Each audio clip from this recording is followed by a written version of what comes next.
Arzette, the Jewel of Faramore. That's gotta be the most random title that I've seen all day.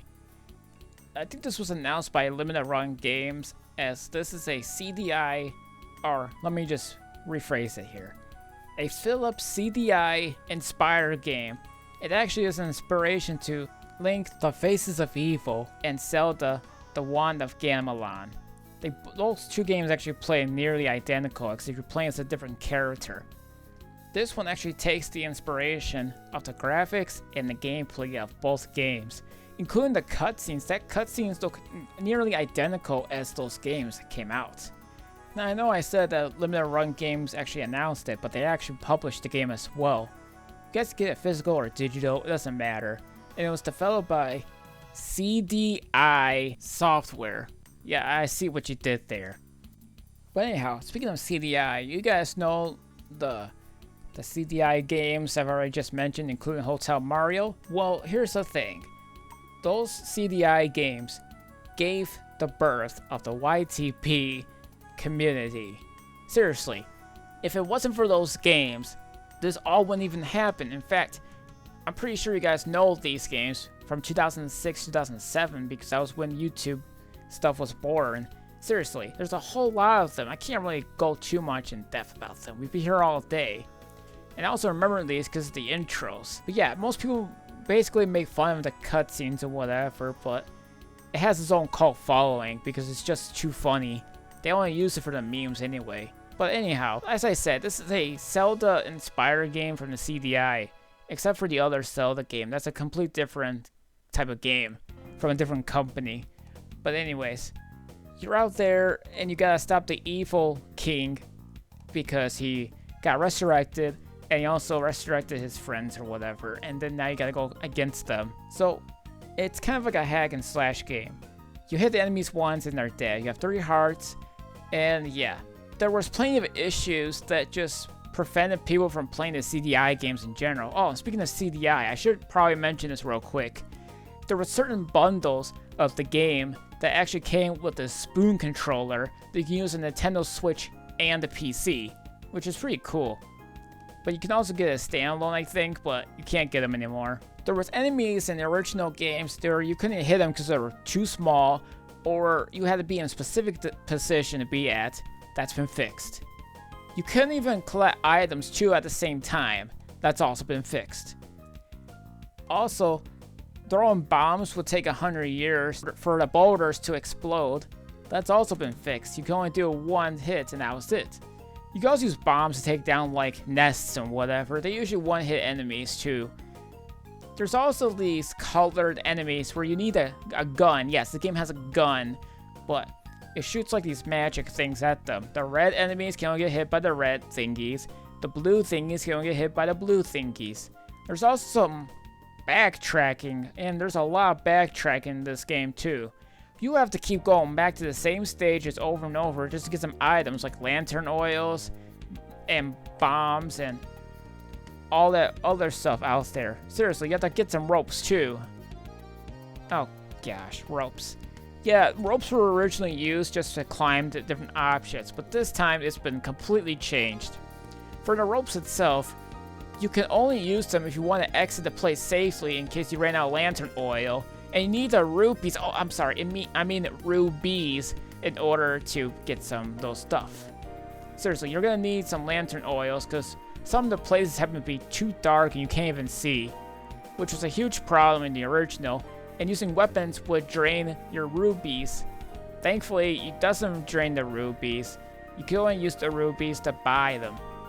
As a matter of fact, too, the dark tunnels have lanterns, so you can always follow them in case you ran out of oil. And that's a good thing. There's also these world map teleportations. You go on the world map thing, you press up, and then you can go to wherever level you want. Instead of like navigating like a mouse cursor like the first 2 games or whatever, you can just select the stage by going left or right, and that's a good thing. So now you don't have to feel like you're lost. Also for the stages, they have an exclamation mark, so meaning there's like items that you can use and you can go to certain areas where you couldn't have access anymore. But you're gonna need some candles, because the candles can lead you to different places too. like boss fights or maybe some items that you couldn't get from before, and that's a good thing. But the backtracking is a huge issue.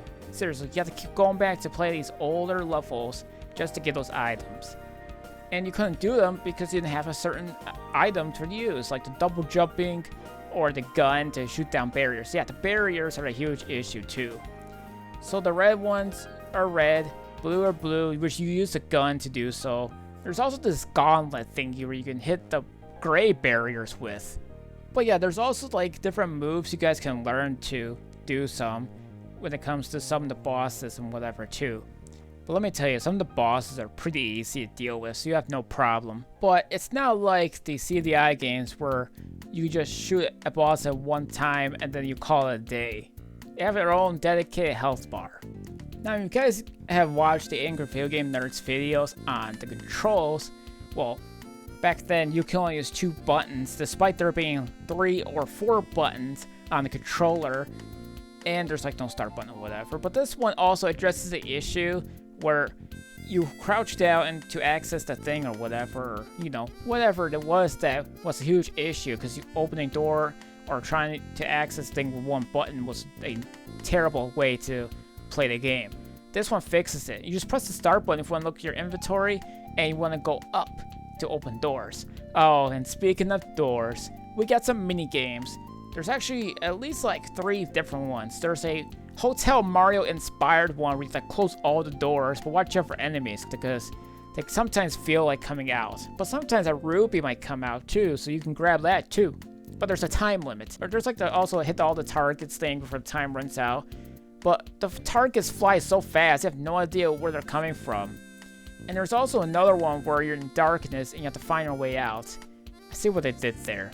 Completing these, you actually get some more rubies, and that's a good thing, because you need them to buy some more bombs, lantern oils, and ropes. Okay, but you get the point of what I mean. You can buy anything, including ammo for your gun, and you'll need that too. There's also this white wolf where you can interact him in town by opening the wall with your bomb, and after that, well, you can actually beat this time limit in some of the stages. Doing that will also reward you some rupees. And again, that's a good thing. Now, I know I said this game looks like a CDI inspired game, but holy cow, they took it a new level. Seriously, it looks pretty identical to the original CDI games. You're doing great, Link. You are our hero. Here's a life heart. We know you can beat Ganon. Oh, thank you for releasing me, dear. Allow me to heal you. All right.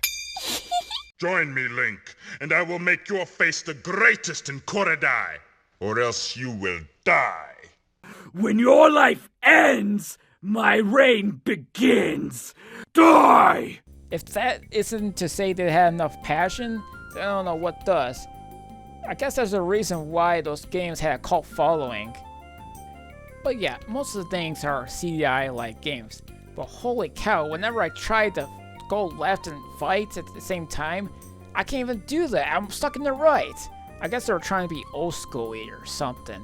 Seriously, you have to go right and then attack, but if you want to hit the left or right, you have to stop attacking and then move to the left or right, and then you start attacking them. But sometimes the game gets a little bit hard, sometimes it's easy, it really just depends.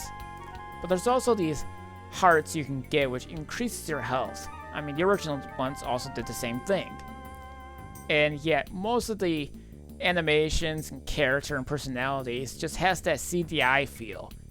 Even the boss fights, or at least just the dialogue itself, has its own tribute to the thing. Even the title screen just feels like CDI, and it really shows too. So, here's another thing too about the game. You got a bunch of difficulties too, easy and normal, but if you beat the game, you actually get the hard difficulty known as Hero Mode. There's also a boss rush mode after you beat the game as well. But yeah, this game has so much exploration in terms of backtracking, because you're gonna need to get some of those in order to progress some games. I mean, you don't have to, but it's recommended. For example, there's this shield ring where I always forget that even exists, and you can block enemy attacks, but there's an upgrade later on where you can project attacks, so that's cool. But yeah, there's plenty of things where you can shop around or explore. If you guys remember that there's something that you missed or passed by, you can always go back to get that. Sometimes it's hard to keep up. There's also like hidden coins throughout these levels. There's only like one each too. I really don't know what else I should say about this game. I mean, this is a CDI based game. In fact, if anyone has never played a CDI game that's based off Zelda, or maybe Hotel Mario, then if you guys ever want to try exploring the whole stuff, then this is for you. Especially with the controller that they set out too, which I guess it was meant to be played like that, but it'd probably be the hardest thing for you guys to use, only because it's probably one-handed or whatever, but it's so weird because that CDI had like 4 different controllers. Like one of them was like a 3-button, the other one was 4 buttons, one was like a remote, and the other one was that spoon thing that I showed you. But it really just depends too, because like I said, the CDI usually uses like 2 buttons for some dumb reason, despite there being more than that. At least it got the cutscenes to look like an actual CDI game. Seriously, you know how many cutscenes I've seen from CDI? I think there was probably like 4 games I've seen that has the same exact cutscene animation. Probably because it's made from the same company too. But the only thing I'll tell you guys is that keep an eye on each level. There might be something hidden and you might actually miss it. And if you guys are actually like a huge fan of like the YTP era, then also give this a try, because the cutscenes could be exactly like that. The whole CDI stuff from the Zeldas and whatever, like I already previously mentioned. I wonder if the YTP community might actually do something with this game one day. Who knows, maybe it might actually happen.